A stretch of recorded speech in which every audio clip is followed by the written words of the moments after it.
रविवारचा दिवस होता. आम्ही 2-3 मित्र माथेरानच्या दिशेने बाईकवरून निघालो. पाऊस खूपच जोरदार सुरू होता आणि तो थांबायचं नावसुद्धा घेत नव्हता. परंतु अशा जोरदार पावसामध्येच आम्ही रस्ता हळूहळू कापत होतो. त्यातच आमच्या बाईकचा ब्रेकचा नट निघालेला आहे हे आम्हाला कळलं आणि आम्ही वेळीच थांबलो. बरेच दिवस झाले आम्ही एखादी मान्सून ट्रिप करायचं म्हणत होतो, परंतु योग काय जुळत नव्हता आणि आज तो योग जुळून आलेला आहे. चला तर मित्रांनो, मग बघूया आजच्या या मान्सून ट्रिपमध्ये आपल्याला काय काय गोष्टी बघायला भेटतात ते. रविवारचा दिवस असल्यामुळे रस्त्याने वाटसरूंची खूपच गर्दी होती, त्यामुळे पूर्णपणे ट्रॅफिक जाम झालेली. तर मित्रांनो, तुम्हाला मान्सून सीझनची जर खरी मजा घ्यायची असेल तर तुम्ही शनिवार आणि रविवार सोडून बाकीच्या दिवशी फिरत जावा. त्याने तुमचे 2 फायदे होतील. एक तर तुम्हाला निसर्गाचा मनमुराद आनंद शांतपणे घेता येईल आणि दुसरी गोष्ट म्हणजे तुम्हाला कुठलीही ट्रॅफिक भेटणार नाही. जवळजवळ 2 तासाच्या प्रवासानंतर आम्ही माथेरानच्या अलीकडेच असणारं डक्सल हे गाव या ठिकाणी येऊन पोचलो आणि या ठिकाणाहून पुढे आमचा गारबेट प्लॅटू या ठिकाणी जाण्याचा प्लॅन होता. प्रवासाच्या वाटेवरती येणारे विहंगम नजारे पार करत आम्ही पुढचा प्रवास करत होतो.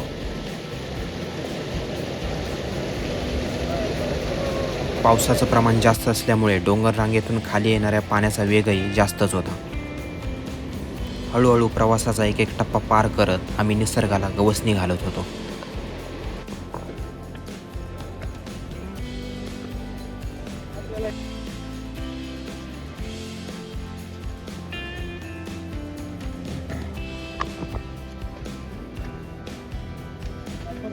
तर मित्रांनो, तुम्ही बघू शकता आता आम्ही निघालेलो गारबेट पॉईंटकडे. म्हणजे माथेरानमध्ये आता आम्ही फिरतोय.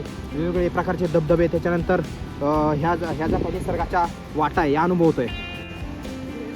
तुम्ही बघू शकताय किती निसर्गरम्य असे दृश्य आपल्याला इकडे बघायला भेटतात. आज जवळजवळ सकाळपासून दिवसभर पाऊस चालू होता.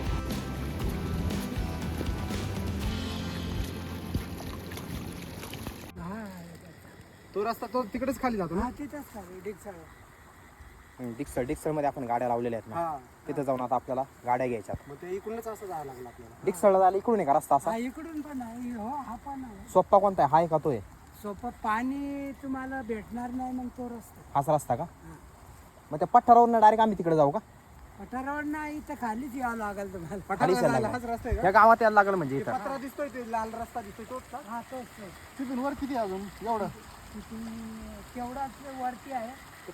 पत्र्यापर्यंत जेवढं आहे तेवढंच वरती. चला मग काय नाही. पुढे जाणाऱ्या रस्त्याविषयी दादांकडून थोडीशी माहिती घेतली आणि पुढचा प्रवास आम्ही चालू केला. मित्रांनो, प्रवास करताना तुम्ही जर रस्ता चुकलात ना, तर स्थानिक व्यक्ती जर आजूबाजूला तुम्हाला दिसत असेल तर त्याचा नक्कीच सल्ला घ्या. आजूबाजूच्या शेतामध्ये नुकतीच भात लावणी झाली होती आणि त्याच्या मधोमध रस्ता पार करत आम्ही पुढे प्रवास करत होतो. ज्या ठिकाणी पोचायचं होतं ते ठिकाण आता दिसू लागलं होतं, परंतु धुक्यामुळे आजूबाजूचं दृश्य पण दुसरंच होऊन गेलं होतं. पण त्या कुठल्याही गोष्टीची चिंता न करता आम्ही आमचा प्रवास सुरूच ठेवला होता.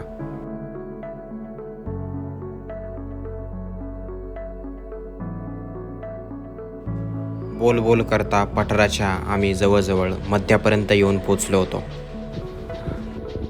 मित्रांनो, तुम्ही बघू शकताय आम्ही जे काय तलाव दिसतोय समोर, त्या तलावाच्या बरोबर कडेकडेने या गारबेट प्लॅटफॉर्म येण्यासाठी सुरुवात केली होती आणि जवळजवळ आता 1 ते 1.5 तासाचा प्रवास आमचा संपलेला आहे आणि गारबेट बेटाच्या मध्यापर्यंत आम्ही पोचलेलो आहे. मित्रमंडळी आमची पुढे चाललेली आहेत आणि अजून थोडासा प्रवास बाकी आहे, एक 20 मिनिटाचा. तो आम्ही लवकरच पार करू आणि गारबेट बेटावरील दृश्य आणि नजारे तुम्हाला दाखवू. तर मित्रांनो, आज आम्ही आलेलो आहे गारबेट पॉईंट माथेरान इथं आणि हे निसर्गाचं नयनरम्य दृश्य तुम्हाला दाखवणार आहे. पण आज खूप धुकं असल्यामुळं काहीच निसर्गरम्य वातावरण आपल्याला बघायला थोडी अडचण येते. तरी आपण बघू शकतो माझे मित्र आश्लेष रौंदळक निसर्गाचा मनमुराद आनंद घेत आहेत. सोबत सुनील राठोड